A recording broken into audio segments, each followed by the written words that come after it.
Hello, good afternoon, everyone. It's already time, so we would like to start Tチャン International 5th session, Israel. Today's MC is Gadi-san from Nagoya University. Thank you. Hello, everyone. I'm Gadi. I'm a PhD candidate in Nagoya University. I'm in the Department of Japanese Culture Studies, not language, culture studies. And I mostly look at the way Japanese people use loan words from English. But I'm not the main speaker, I'm just the MC. So today's guest speaker is Mr. Nimrod Kramer. He is a serial tech entrepreneur based in Israel. He is the CEO and co-founder of Daily.dev, a community-driven startup that's building the homepage for every developer in the world. Formerly, Mr. Nimrod co-founded the Elegant Monkeys company. They developed an emotional AI technology for the Japanese market. He is passionate about Japanese culture, coffee, table tennis, and helping developers stay up to date. And he says that it's not necessarily in that order. So I wonder if coffee is number one, but you can answer that after your talk. Israel, like you talk about Israel. Yeah. So before we start, because Israel is a really unique or a very, at least for Japanese audience, it's kind of remote and unknown place. I will give a very, very, very brief introduction. As you can see, Israel is in the Middle East. However, even though it's in that area, Israel is a quite remarkable and unique place which cannot be compared with other countries around it. Although Israel was born, basically, technically, was founded in 1948, the history of the Jewish people is quite long, but I'm not going to go into the history. However, Israel is has one of the largest number of startups per capita in the world. According to a number of unicorns in worldwide, in 2021, Israel is quite high in that list. And most of Israel industries, when it comes to high tech and it comes to stuff that are more interesting for our audience, we have many sectors. So for example, pharmaceutical, electronical, telecommunications, aircrafts, and many other, including, for example, agriculture and water technologies, also communications and many kinds of ideas. But a lot of very interesting and unique ideas Israel later sells to other companies or to the worldwide comes from its startup companies, which are numerous and very, in many cases, they are actually very successful. So today we are going to talk about how to develop an idea, how to measure if this idea is good or bad, and how to maybe pursue this, make this idea come into reality. So I will give the floor to Mr. Nimrod, and questions in the end, right? Or like everybody can raise questions. Good. So if you have any questions, please raise your hand. And thank you, Nimrod. The floor is yours.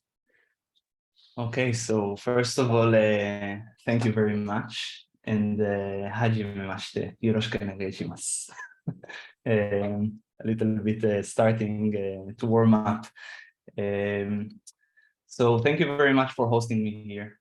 In the coming 1 hour, we will have a session that is called Common Mistakes of Entrepreneurs, which is a little bit weird, to make a presentation about mistakes. A lot of times we would like to showcase, the big success stories and the most shiny examples in the tech industry as a way or as a method to learn how to build successful companies.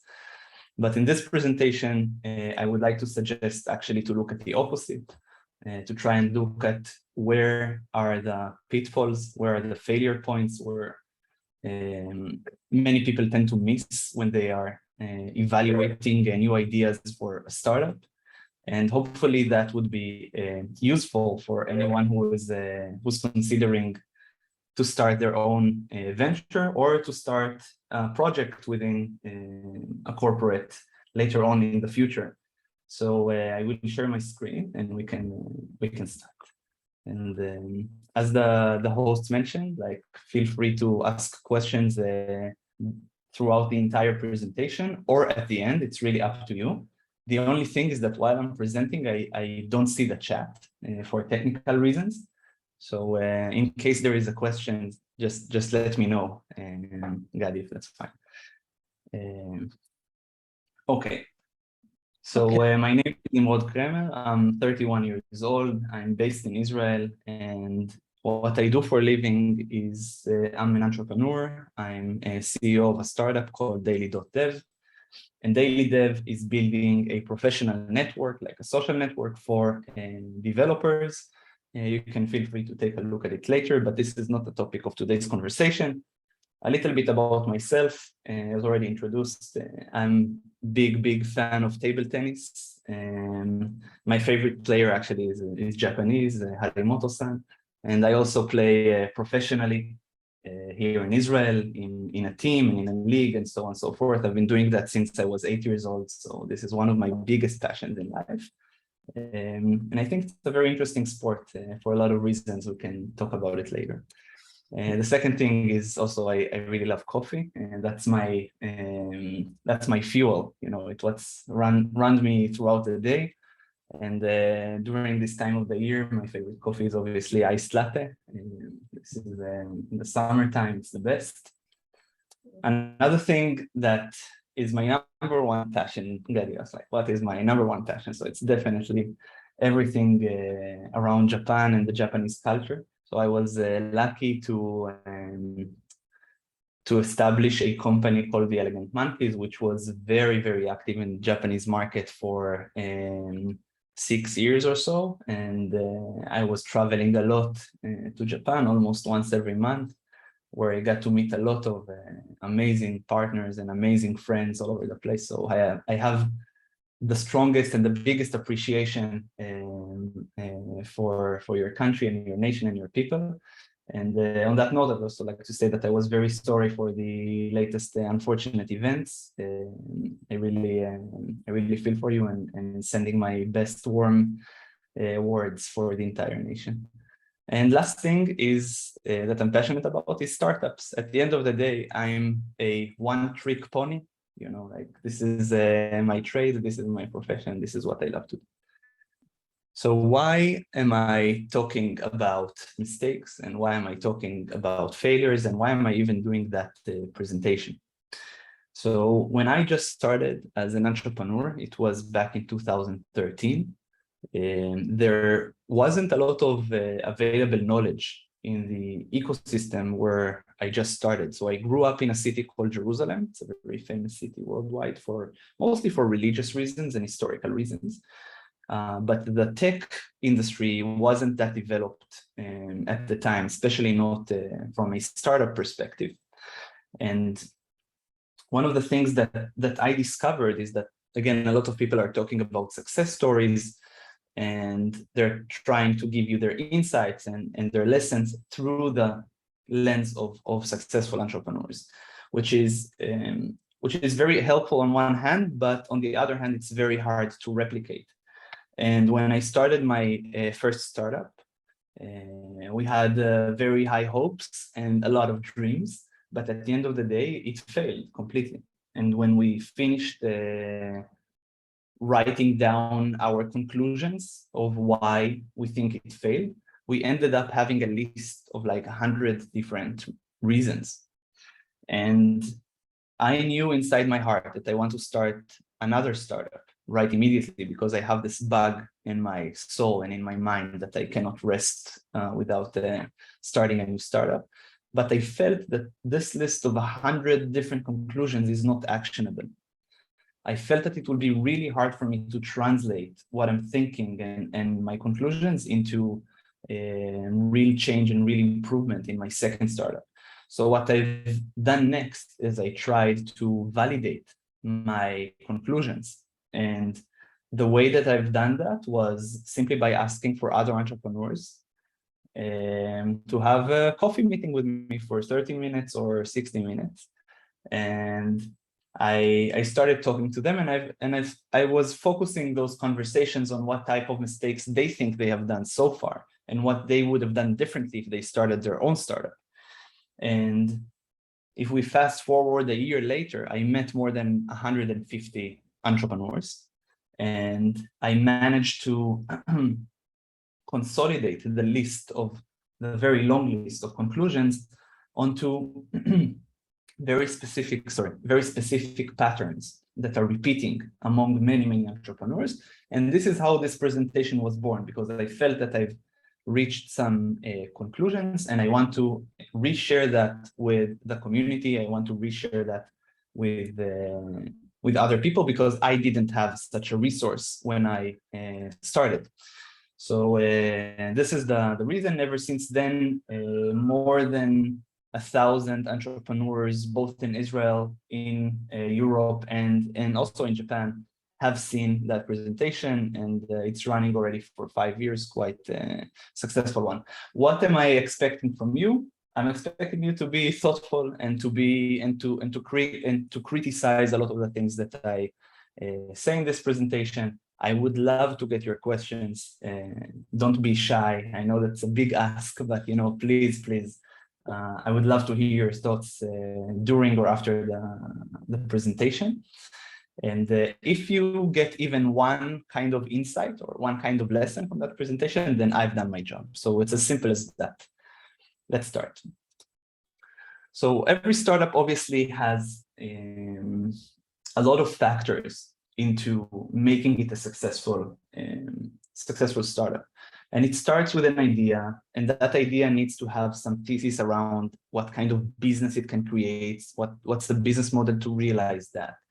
It needs to have a team. It's as simple as that. When you're starting a startup, it's normally just one person or two people, and you got to start from very, very small. In a lot of cases, you also need to have some funding, because there are a lot of things that if you need to build them, you're going to have to spend some money. And then there is the execution aspect of things. So even that you have an idea and you have a business model and the team and you have the money in the bank to fund that startup, there's still probably 1,000 different ways to realize every idea. So if you think about it, like let's take the most cliche example. I have an idea to make a smartphone, and just think how many types of smartphones and how many variations there are in the market. Like there are so many different manufacturers, different shapes and forms and features and whatnot. So every idea can be executed in a lot of ways, and that really, really matters. So in a lot of the cases for startups, what happens is that in the beginning, you have a lot of enthusiasm towards your idea. You think that's the greatest thing in the world. And the more you make progress, the more you realize that it's actually harder and it's actually more complicated than what you thought initially. And I think that generally that's right for a lot of areas in life, especially in academy. Like you start learning something, all of a sudden you realize how much you don't know about that area. And the more you become an expert, the more you become more humble, realizing that this area is way deeper and way wider than anything you've ever imagined. And the same thing is for startups. But what I discovered, and this is what I'm trying to lay out during this presentation, is that from the moment you decided that you want to start a startup, or you have a new idea for something, until the moment you realize that it's not going the right way, there are some things that you can avoid. There are some failure points that are quite, they are unintuitive, but once you are aware to them, they're quite easy to solve and easy to address if you're looking at them early on. But before we start to talk about them, I want to generalize things a little bit. So I'm talking here about starting a startup. And obviously, when I'm saying that in the context of the Israeli market, that is quite a common thing. There are a lot of people who are graduating from university and they want to start their own company. But this is not the context for a lot of places. And in Japan still, although there are a lot of startups, and at least before COVID, there were a lot more than what used to be 10 years ago. It's still not as common as in other parts of the world. So what I did in this presentation, I adapted it a little bit so that it will also fit a general framework for anyone who is going to work in a corporate. So in a lot of times, you will find yourself in a corporate job, starting a new project with a new idea. And then comes a lot of questions of how will we make sure that this idea is going to be successful? And that is going to be really impactful in your career, because if you're taking a project that's going to fail, obviously it will make your career progression harder. But if you're going on to a project that's going to succeed, that obviously would have a very, very positive impact. And most of the presentation is going to focus around that. We have an idea. Now, how do we evaluate whether that idea is a good one or not? So I mentioned I had a list of 100 different conclusions of why I failed in my first startup, and it consolidated into 4 families of mistakes, let's say, that entrepreneurs tend to make. The first one is around thinking about problems. How do we analyze problems and how to become a good problem-oriented thinker? The second family is about value creation. How do you do it? What are the things that are people getting wrong about value creation? The third point is about choosing your market and understanding where to start from, because markets are very complicated and it's very hard to navigate in those very uncertain environments. And the fourth one is how everything is then formed into a strategy, which is missing in a lot of cases. So without further ado, let's start with problem-oriented thinking. So the first example that I'm using in this presentation is a mobile app called Waze. For those of you who don't know this app, which is not as popular in Japan as it is in other parts of the world, this is kind of like a social navigation app that was built and developed in Israel. And what is unique about it is that it is aggregating the data from all of the drivers in real time, and it will show real-time traffic on the map. And this app was acquired by Google for about $1 billion several years ago. And right now, the entire data of Google Maps, the entire traffic data, to be more explicit, in Google Maps is based on the data from this app. So, and it was developed in Israel. And one of the things that I normally love to do in these type of presentations is to ask the audience, like, what type of problem this app has solved, because we're going to talk about problem-oriented thinking, right? So one of the things that is making products become really big, one of the things that making products become really successful is the ability to solve a very big and substantial problem. However, what I found out is that when I'm asking people about the problem some specific product, in this example, Waze is solving, they tend to answer with solutions and not with problems. So I'll give you an example. This app is a navigation app. And when I ask people what problem does it solve for you, they would give answers like, it helps me to get from point A to point B. All right, that's a solution-oriented answer. Another example, it will show me where is the speed camera. That's, again, a solution-oriented problem. Whereas the real story of the app behind it is that one of the reasons it succeeded is because the founders did not fall in love with the solution they created. They fell in love with the problem that they solved. And the way to find out what problem they solved was quite difficult. But I'm going to tell you the story as I heard it from the founder. So in the very, very early days, they, and sorry, it says here in Hebrew that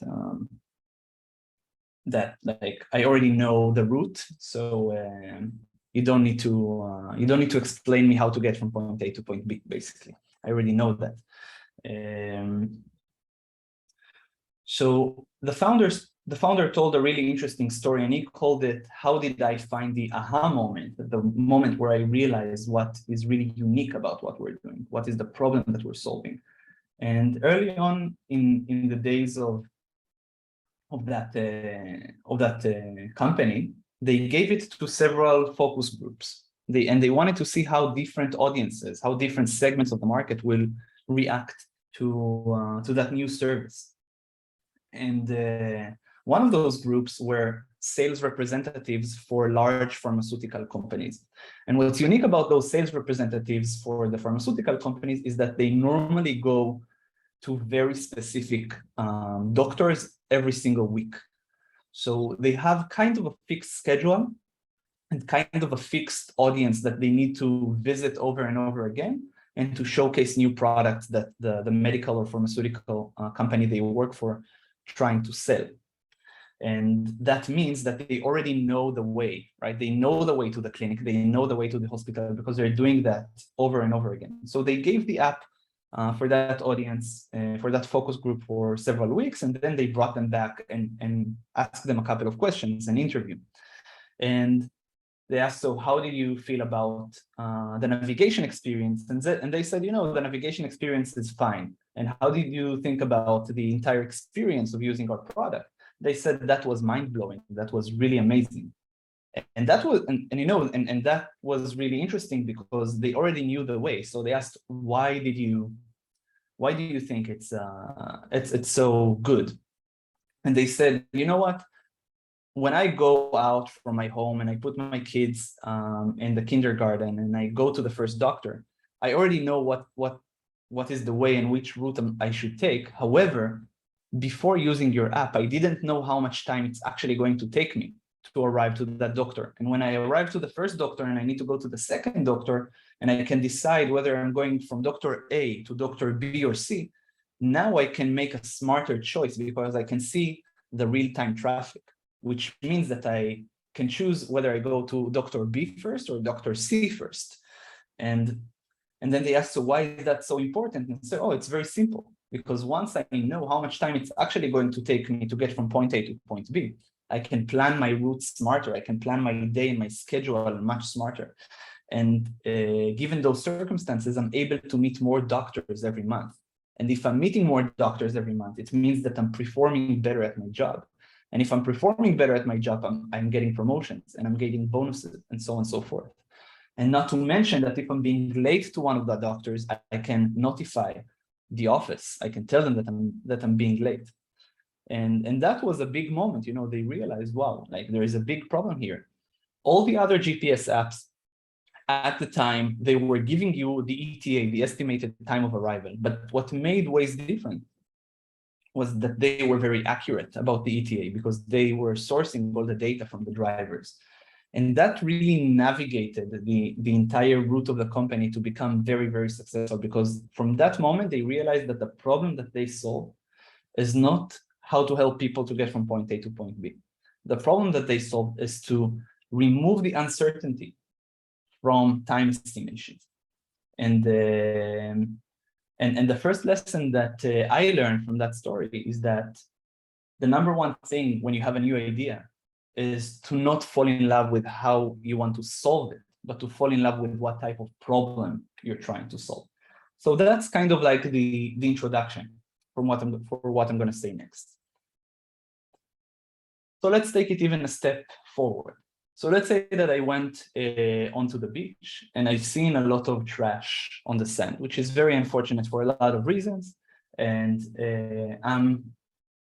I really care about the environment and I want to solve that problem. All right. So I see that and I decide that I want to start a new project to really solve, to remove all the trash from the beach. And what happens to a lot of people who are evaluating new ideas is that they are doing an observation onto the world. They observe, and in this example, they observe a very messy beach.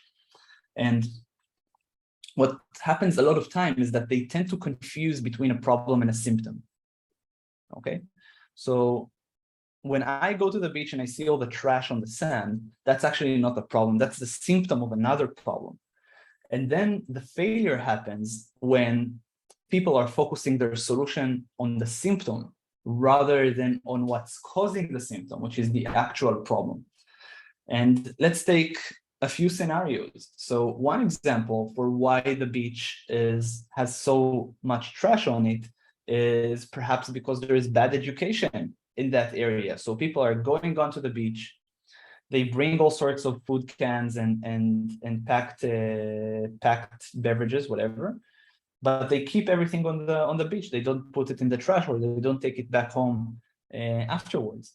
Another reason for why the beach is so polluted is because maybe the government doesn't have cleaning resources, and there might be a ship in the sea that is throwing all its trash, and then it's being carried out onto the beach. So there can be various reasons for why we see that symptom in reality, why we observe that that kind of symptom. And the largest mistake is to focus immediately on the symptom and think that we know what is causing that and jump immediately to the solution. And why is that so tragic? Because let's say that I think the reason for the trash on the beach is bad education. So I will immediately go and start a startup trying to educate people, right? I will do some educational program for local authorities. But I might spend now 5-10 years of my life trying to educate a society that is already educated. The problem is not there. The problem is actually at the sea, with the ship that is throwing all the trash onto the sea that is being carried out to the shore. So I actually need to educate them, not to educate the population on the mainland.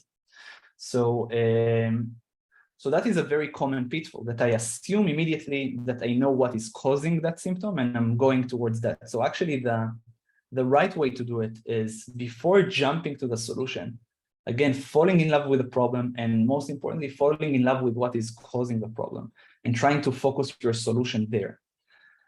And if I'm taking like one step above, the reason why it's so tragic that people are falling in that such a simple yet very, very popular mistake is that when you start a new project, you're risking a lot, right? You're risking your time with your friends, with your family, you're risking your relationship. In many cases, you're risking your career progression, and so on and so forth. So understanding these things can really make the difference between having a successful project and a not so successful project. And once you already invested a lot of years in your life, there's no way to get those years back. Years is a resource that you just spend, you don't get that back. And so I hope that it makes sense. But let's take it even a step forward. So we understand that we need to fall in love with the problem and not to fall in love with the solution. And we understand that in many cases that we think that we fell in love with the problem, we actually fell in love with a symptom and not with a problem. So what's the next step beyond that? So the next step is starting with a story. Remember that I told you that I've seen a lot of entrepreneurs for coffee breaks, asking them what they have done wrong. So there was one startup founder that told me a very interesting story that I still remember to this day, that he even found himself in this presentation. So we're meeting for coffee in Tel Aviv, and I asked him, so what are you doing in your startup? And he tells me that he's building a social network for dogs and dogs owners. And then I was intrigued. It sounded interesting, or at least unique. And I asked this guy, what makes you think that there is a problem worth solving? Like, what is the problem that you're trying to solve? And he then asked me a couple of questions. The first question was, do you have a dog? And I said, yes.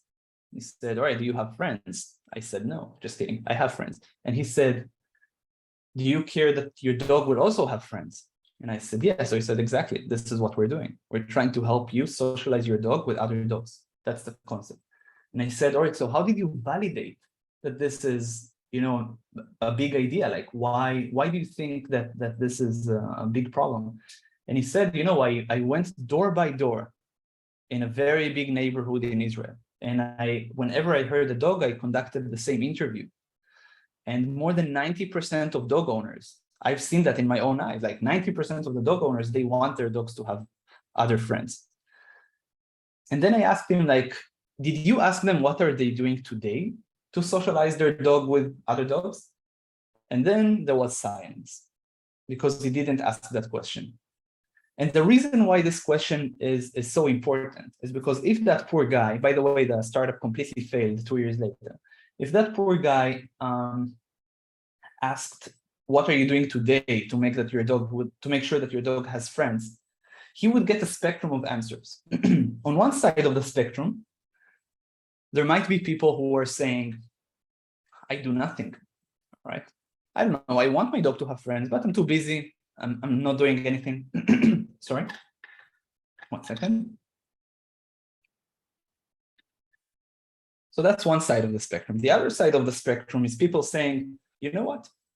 We have a line group. There is a dog park in our neighborhood, and we have a line group that whenever someone is taking their dog onto the park, they send a message and everyone comes together. Like we pre-plan. Every Friday night, we meet at the dog park. Like this is the other side of the spectrum. And what's unique about the other side is that people already have some solutions. They already try to find ways to solve the problem.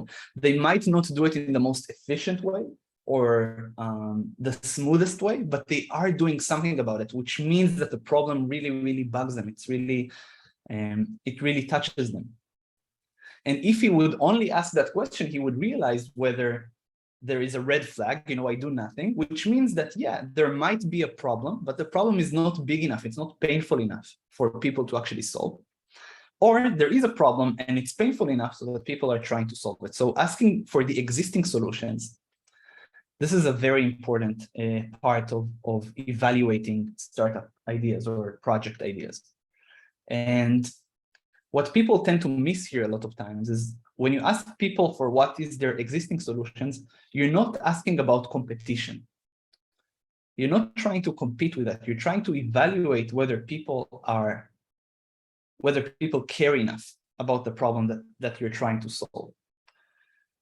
So a quick recap again, we said fall in love with the problem, not with the solution, and then make sure that you fall in love with the problem, not with the symptom. And then you need to make sure that the problem is big enough. The way to understand whether the problem is big enough is by evaluating the existing solutions. This is one of the frameworks. But I'll tell you where is the paradox here. We're talking about the fact that we need a very big problem in order to have a successful project or a successful startup.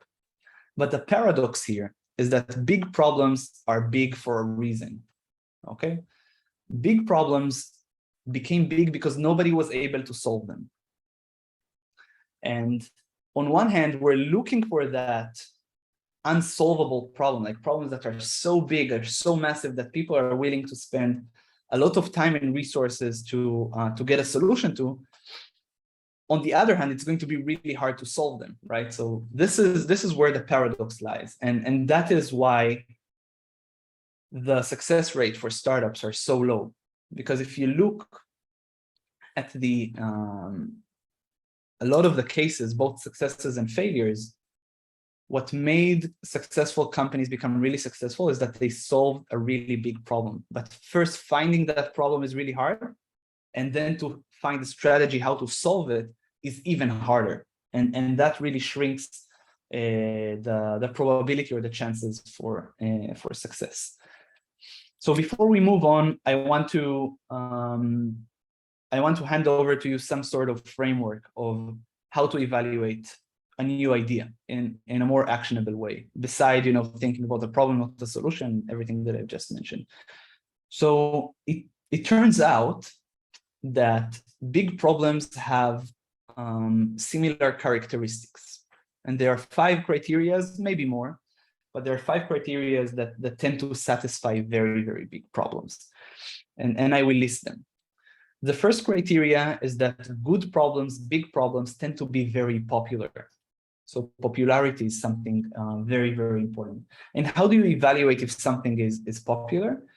Is when you go and speak to your target customer, target audience, and you ask them, like, what's the hardest thing about X, Y, Z? Like, what's the hardest thing about socializing your dog with other dogs? Okay, for example, you will hear that the problem you have in mind is probably the number 1 or number 2 problem that they have in mind. The biggest mistake here is to ask leading questions, to put the problem as part of the question. You want to ask open-ended question, like, what's the hardest thing about? And And the reason why good problems tend to be popular is because a lot of people experience that. So you don't really need to explain anyone why is it a problem. Everyone just realized that immediately. The second criteria is that good problems tend to be very frequent. So frequency matters a lot. And it matters for two reasons. One is that a problem that occurs a lot of times, like every day or multiple times per day, tends to be better than a problem that happens every 5 years. So let's say that, let's take a problem that I want to buy a car and I don't know which car to buy. So this happens only, let's say, once every 3, 5, or 10 years, really depending on the family, the household, and the culture in that specific country. But a problem of, I don't know, I want to protect myself from COVID, so I need to wear a mask, that happens every day, right? So that tends to be a bigger problem. So frequency matters, because if it's frequent, it's more painful. But the second reason is that, and we're going to talk about that in a second, when you start your startup, you don't know what is the perfect or the ideal solution. So you're going to have to experiment a lot with different types of solutions. And if the problem happens more frequently, you have more chances, more occurrences to try and test new solutions. Where the problem happens every 5 years, you only get, every 5 years, you get an opportunity window to test your solution. Third criteria is that good problems tend to be urgent. Okay, so once the problem occurs, I need to solve it now. Otherwise, there might be some very bad consequences. Fourth criteria is that good problems tend to be mandatory to solve. And that's different from urgent, because mandatory means that now I'm obligated to solve it, even if I don't want to solve it. I think that the best example for that would be anything related to new regulation coming in. So when there were new privacy regulations in Europe, when they were launched, like all of a sudden, a lot of companies had to comply with those regulations. They didn't want to comply with the regulations, but they had to comply. And that tends to generate very, very good problems. Another final criteria is that good problems tend to be very costly. They tend to be very expensive. But when I say expensive, I don't necessarily mean expensive in terms of like the money that it costs. When I say expensive, it can also mean in terms of the time that you have to spend in order to solve the problem, or the emotion, the bad negative emotion that you have inside you that you want to relieve. So those 5 criteria tend to be a good framework. We talked about popularity, frequency, urgency, mandatory, and the cost of the problem. It's very rare to find a big problem that satisfy all 5 criteria. But if you're able to create a strong argument, at least on 3 out of those 5 criteria, it means that there is most likely a very big problem that is there waiting for you to solve. Okay, so, and that summarizes the chapter about problem-oriented thinking.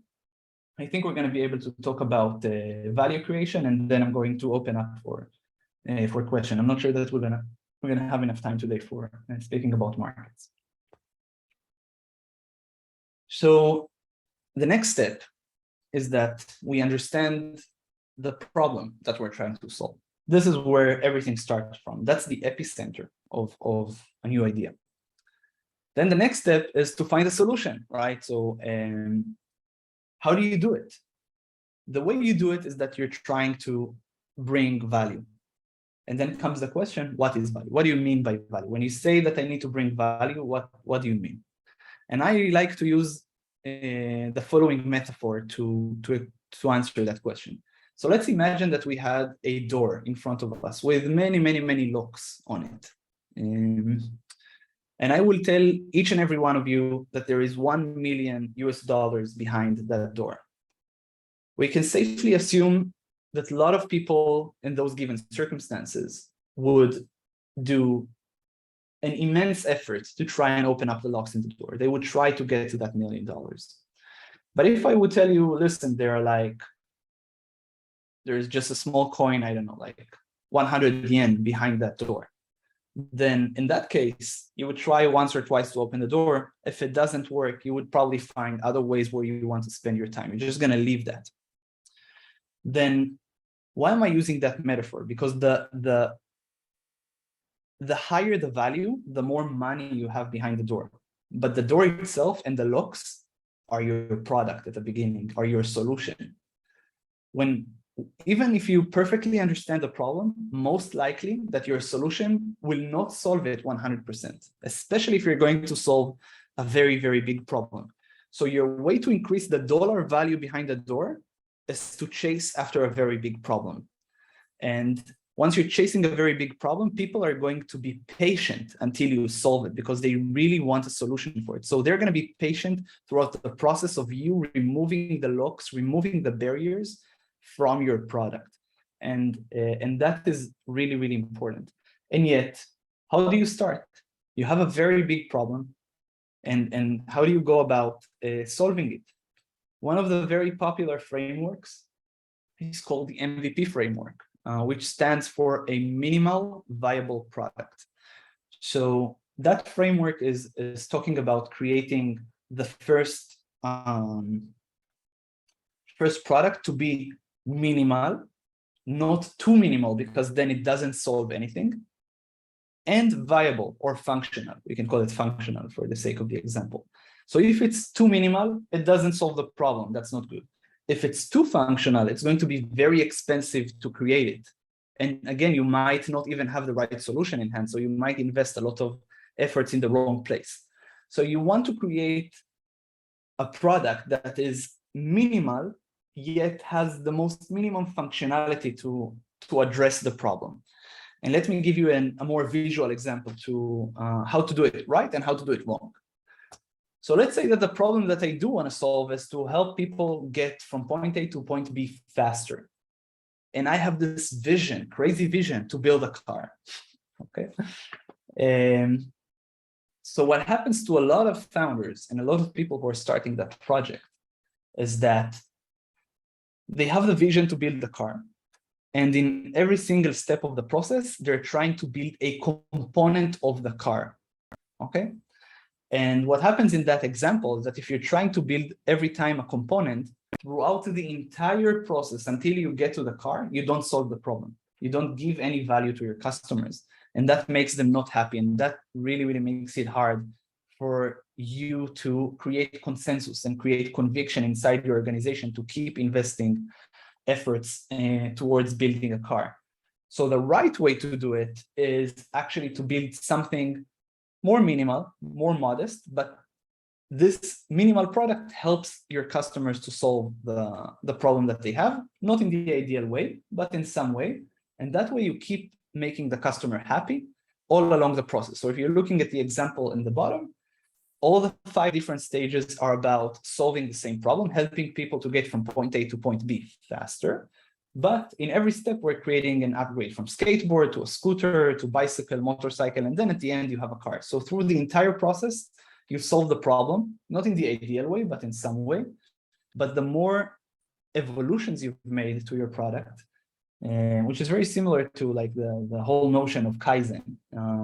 The more evolutions you've done to your product, the better it becomes and the better it solves the problem. And this is how you build great companies. So I hope that this point is clear. Feel free to ask me questions afterwards. So now comes another interesting failure point and mistakes. So we've talked about problems and we've talked about coming up with a minimum viable product. But what happens in a lot of projects is that you have more than one customer segment. You have more than one type of audience. And why does it make things so much more complicated? Because if you have more than one audience, it means that you have more than one problem. And if you have more than one problem, you need to create a solution that addresses 2 problems. And to find one problem is difficult. To find 2 problems is almost impossible. Let me give you a couple of examples to make it clear. So if we're talking about an e-commerce site where people are buying and selling things online, you have 2 audiences. Generally, you have the sellers and you have the buyers. Each one of them have a very different problem that we're trying to solve. The sellers, they want to sell their products to make more money. The buyers want to buy the best product for the least amount of money. All right, you already see the problem here. So how are we building a product that would satisfy those two problems? Let's take another example. A social networking app. There are people who are creating content. They are, taking pictures and videos and publishing them online. And there are people who are just consuming content. The need for those two audiences are very different. The problems that they're trying to solve are very different. For the content creators, they want to get exposure. They want to get distribution. They want people to see their content. For the content consumers, they just want to get the most interesting content. And those two are very, very different. And keep in mind that in the beginning, you don't have the resources to solve everything. And this is called the multiple values paradox, the multiple problem paradox, or the chicken and the egg problem. Like which comes first? Like where do you start? From the chicken or from the egg? And the good news is that if you ever encounter that problem, you're not alone. It's a very popular problem for a lot of people starting and evaluating new ideas. The bad news is that there is no silver bullet solution. There is no one solution to fit all. So the point here is, first of all, to recognize whether you have that kind of issue. And if you have, you need to come up with a strategy. I'm going to give an example of like a strategy in a second. Because if you don't, you will end up trying to satisfy two different audiences, and none of them would work. So I think a very cool example is a site called Fiverr, fiverr.com. It's an e-commerce site that connects merchants, mostly talented individuals, with buyers for selling all sorts of online services for $5. So for example, if you want to design a logo for your project, you can go on Fiverr, you can find a designer, pay that person $5, and that person would design a logo for your company. This is an example, and then there are like millions of different products that you can buy for just $5. And when they started, again, the problem was that if you're bringing the sellers first, if you're trying to satisfy the sellers and there are not enough buyers, the sellers will leave the company, will leave the product. And if you're trying to focus on the buyers and you don't have nothing to sell, then the buyers would leave because they have nothing to buy on your service. So what they have done, they said, all right, we're going to focus on the buyers first. And how are we going to do it? We're going to try and bring in buyers to buy services for $5. And everything that they buy, our team will try to make it for them. So they selected 5 or 10 different products that they can sell for $10, like design a logo or write an introduction paragraph or write an abstract for an article. I don't know, like a bunch of ideas.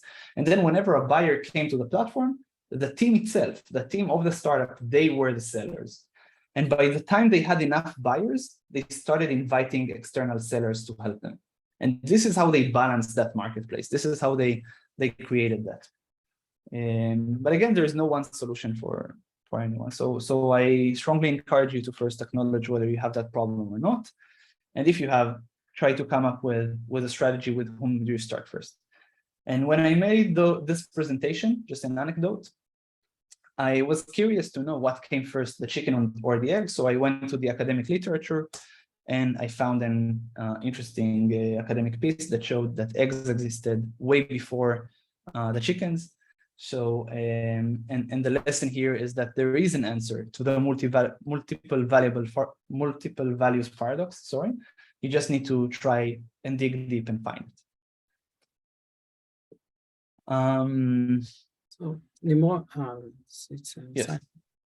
We're ahead of time. We're behind the schedule. A little bit 10 minutes. So I think it would be a good idea to open the floor for questions. Perfect. Yes, let's do it. It's a good place to stop.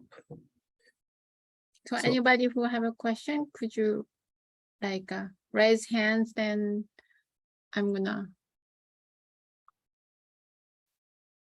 unmute. So does anybody have any question?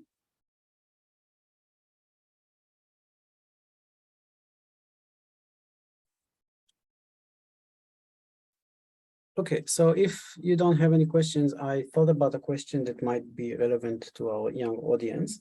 And as you know, Nimrod, a lot of Japanese people, especially Nagoya University students. They are very, very talented. And when they, in their last year, maybe it's graduate school or the last year of their BA, they have a big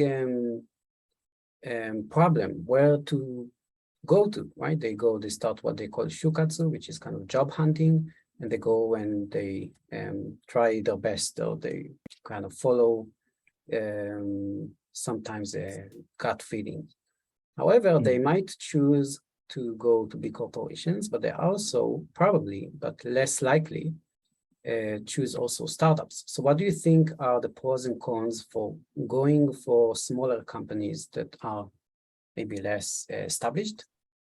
And what would you like to maybe give tips or hints about choosing a good company and stuff like that? Yes, of course. So first of all, I think the big difference is that in small startups, there is no nemawashi. You can just speak straight, just kidding. But there are a lot of pros and cons for choosing big companies or small startups. I think the first and biggest difference is in the scope of your responsibility. So when you're going for a large corporate job, normally you will have a very, very specific job responsibility in a very specific area, really focused, but tends to be fairly small in the beginning because it takes time for you to build up your reputation in the large corporate and to build up your career path so that the corporate will be able to trust you and to give you more responsibility to deal with more important matters. On the other hand, when you're going to a smaller company, especially a startup, one of the things that you will fast discover is that this startup needs to deal with a lot of different things. But the thing is that those startups don't have a lot of people. So each individual in that company would get a lot more responsibilities. So I think that's one of the big differences. So if you're a person who really likes to see a bigger picture and to really see things from a very wide perspective, working for a startup is usually a better choice than going for a big corporate. On the other hand, in a big corporate, although you might have a smaller responsibility, you would most likely get better work methodologies and procedures because large corporates became large because they know how to be efficient. They know how to utilize the people in the organization the best. So a large corporate tends to be a very good school, a very good learning opportunity. If you want to understand procedures, if you want to understand the best practices, and a small startup would be less about best practices. It will be a little bit more messy. There will be a lot more uncertainty, but you will get a wide range of topics that you can work on. This is one of the perspectives that at least I would like to suggest about the differences. Another perspective is obviously from financial standpoint, right? So startups tend to have less resources and tend to be a more risky choice, especially for young people. So if you're going to work for a large corporate, most likely your job is going to be secured until you will retire. Especially thinking about large Japanese corporations. Obviously, in Nagoya area, Toyota is strongly dominating. So if you're working for that type of organization, most likely your job is guaranteed until you're retired, which is, a lot of people find it very, very appealing.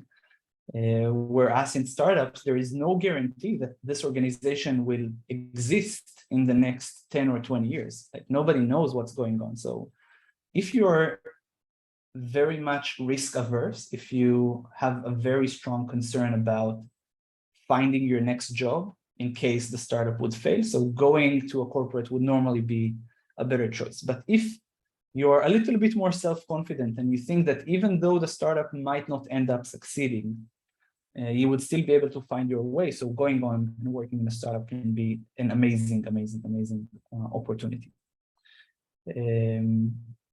I think those are the main two differences. In terms of satisfaction at work and happiness, if we can talk about happiness, that's really important. At the end of the day, we all want to be happy. I personally believe that each and everyone can find happiness regardless of whether they choose to work. So there are people who are thriving, in a corporate environment, and they come up to work every day with a big smile on their face or a big smile inside their heart. And there are people who don't like it. So I think that my best advice in the context where you're at now is try to optimize your decisions for your own happiness. Make sure that you're making a decision that you will be happy with. That every day when you wake up in the morning, you would feel that you're doing something meaningful. You would feel that you enjoy the present, not about the future, not about the next step, that you enjoy the present and everything that you're doing. And that would normally yield the best result. And that's really an individual thing. It's hard for me to say which one is better. Good. Anyone else has any questions? Did it make you a little bit more interested in asking something? And could you raise your hand? Anybody who has a question? No? This is very rare case that we invite speaker from Israel. So so we have only yeah. Yeah, can you hear me? Yes, of course. So I'm Mori, and I'm not a student. I'm a business person right now. And thank you for your interesting and explanation and share your experiences. I feel I completely agree. The point is how to make our life happy, or so to design the course for our happiness. But I feel to select a course of a new business, I think it's a kind of self-confidence is very important. So did you already have self-confidence? And when you start the startup? Yes, definitely. Self-confidence is something that is really key in my opinion. By the way, it's both in startups and in corporates, but it's tricky, because to build self-confidence is not something that would take a long time. So it will take a very, very long time for any people. By the way, I don't think that I'm self-confident yet. I still think that I have a very long process to go with myself. So what I'm trying to focus on instead of my own confidence is to ask myself, am I doing something meaningful? And am I willing to fail doing that something because I believe in it? If I'm willing to fail, even though I don't have confidence, it's going to be a little bit harder for me. Every day that I will wake up, I will know that I'm trying to work towards a bigger cause, and this is what will give me personally like the inspiration and the energies to keep pushing forward. But definitely you need, like, if in a startup environment, you need to be more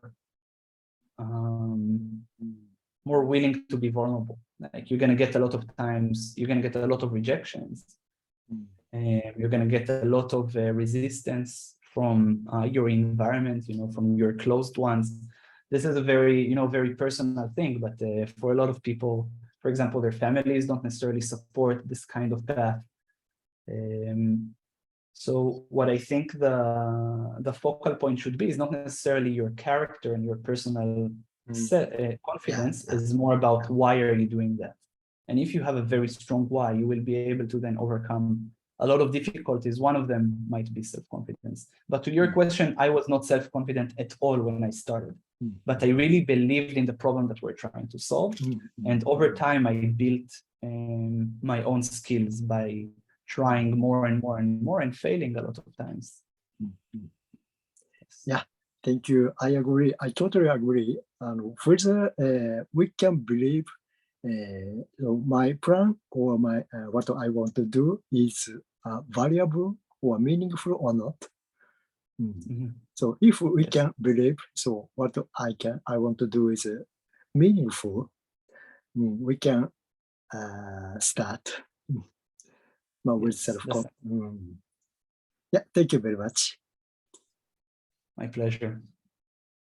Good. So are we going to wrap up? So thank you for Nimrod Kramer to not come, but to appear online for us and give a very, very insightful and interesting things that you can probably use for not only for making your own startup, but for other stuff in your life. Probably if someone wants to contact Nimrod, probably you can find a way, I hope so. Yeah, could we could you I will share my welcome contact details here just for a second, at least so it will be in the recording. So you can contact me on email, that is my email, or you can contact me on Twitter as well. I'm very responsive on Twitter, so if you're active there, that's also another option. Good. So if anyone else have anything to ask or suggest, you can contact Nimrod there. And I don't know what's going to happen next time, but thank you for everyone. And yeah. Thank you very much, everyone. So we're gonna have we're gonna invite somebody from Oxford next session. So Good. please join us next time also. Thank you. Thank you, everyone. Yeah, thank you. Bye-bye. Bye bye.